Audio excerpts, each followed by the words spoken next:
decreto.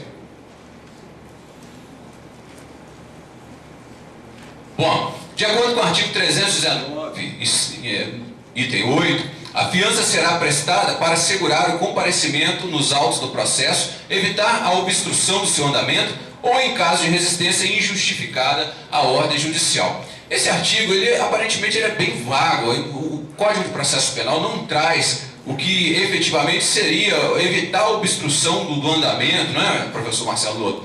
Ou mesmo essa resistência injustificada à ordem judicial. Qual é essa resistência? É ele não comparecer a um ato?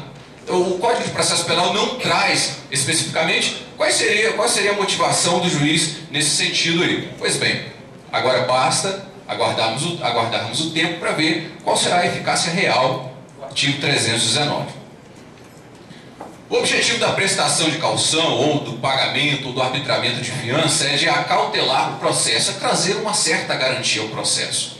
Há um entendimento de que se o indivíduo sente no bolso a responsabilidade de pagar pela sua liberdade ou a sua suposta liberdade, ele terá mais cuidado no acompanhamento do processo. Bom, nós vimos aí constantemente, pelo menos na redação atual do Código de Processo Penal, onde há o arbitramento de fiança ou essas situações de arbitramento de fiança, normalmente naqueles casos mais simples, nos casos menores, como o caso de crime de furto, onde há uma perda patrimonial pequena e, por consequência, também uma aplicação pequena do valor da fiança. Vamos ver como vai ficar de agora em diante, né?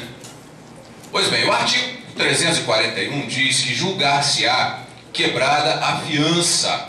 Veja bem, o Código de Processo Penal já trazia duas situações distintas. Uma é o quebramento da fiança. A outra situação é a perda da fiança.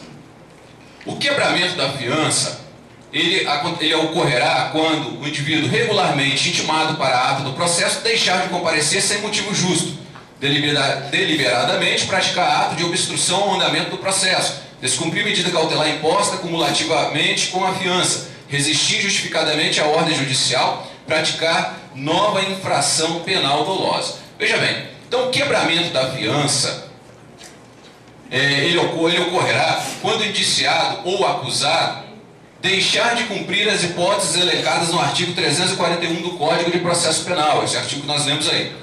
O quebramento da fiança gera perda da metade do valor depositado para efeito de fiança. Então você pode anotar aí, quebramento da fiança gera perda da metade do valor. Quebrou a fiança, ele perde 50% do valor que foi arbitrado e devidamente depositado. O artigo 343, quebramento injustificado da fiança importará, como eu disse, a justificativa jurídica fundamentada da lei, a perda da metade do seu valor, cabendo ao juiz decidir a imposição de outras medidas cautelares. Bom, só eu pago o valor da fiança, ou deposito o valor da fiança, ou presto fiança, mas aí eu resolvo quebrar. Fica por isso mesmo? Não. O juiz, ele poderá decidir pela imposição de outras medidas cautelares, conforme analisadas nessa noite, ou ainda, e aí se for o caso, em última hipótese, a decretação da prisão preventiva. A nova lei, a Lei 12.403, ela traz de forma bem clara que o objetivo agora não é manter o indivíduo dentro da cadeia, mas também não é deixá-lo de qualquer jeito na sociedade. Ela quer limitar, o Estado pretende limitar as ações do indivíduo que foi preso por um motivo ou outro. E não apenas trazer uma banalização da fiança ou de medidas cautelares. Não. O objetivo é ter um controle. Porém, teremos que, como o professor Jefferson bem apresentou aqui, teremos que ter meios eficazes para o cumprimento desses dispositivos legais. Já quanto à perda da fiança, diz o artigo 344 que entender-se-á perdido na totalidade. Então, quando se fala em perda da fiança, nós estamos falando em perda total do valor depositado, do valor dado em garantia. Há uma perda total. Se condenado ou acusado não se apresentar para o início do cumprimento da pena definitiva imposta. Pois bem, só há a perda da fiança quando se tratar de indivíduo condenado com trânsito em julgado da sentença penal. Só se fala em perda da fiança quando se tratar de condenado com trânsito em julgado da sentença penal. E há uma condição para isso também. Ele tem que deixar de se apresentar para o cumprimento da pena.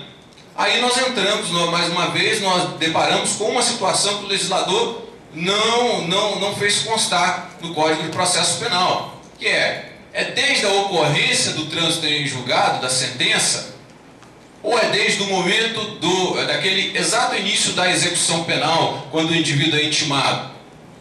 Eu acredito que a tendência, pelo menos, é que essa questão de perder ou não a fiança será considerado a partir do momento que o indivíduo foi intimado e deixa de comparecer em juízo para que seja efetivamente cumprida a pena.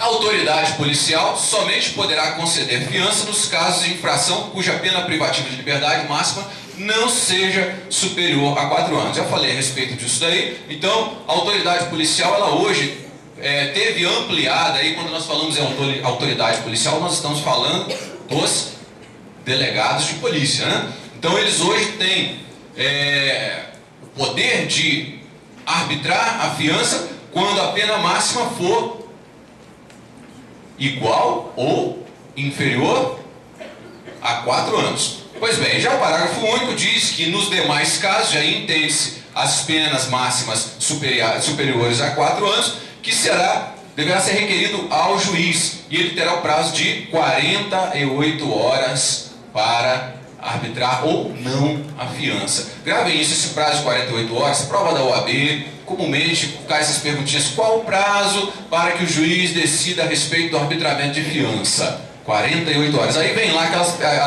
as respostas: 24 horas, 48 horas, 72 horas, não é? Aí cria-se confusão. Pois bem, o Código de Processo Penal prevê no parágrafo único do artigo 322, com a nova redação dada pela Lei 12.403 de 2011, que o juiz terá o prazo de 48 horas para decidir a respeito da fiança. Bom, os alunos do 4º ano, do 5º ano, que já estudaram a questão, o arbitramento de fiança, do 3º ano, acho que ainda não estudaram, né, professor Marcelo?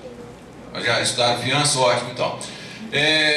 Os artigos 323 e 324 do Código do Processo Penal, com a redação atual, que será modificada a partir de segunda-feira, traziam um complicador no entendimento em quais casos poderia ser arbitrado fiança.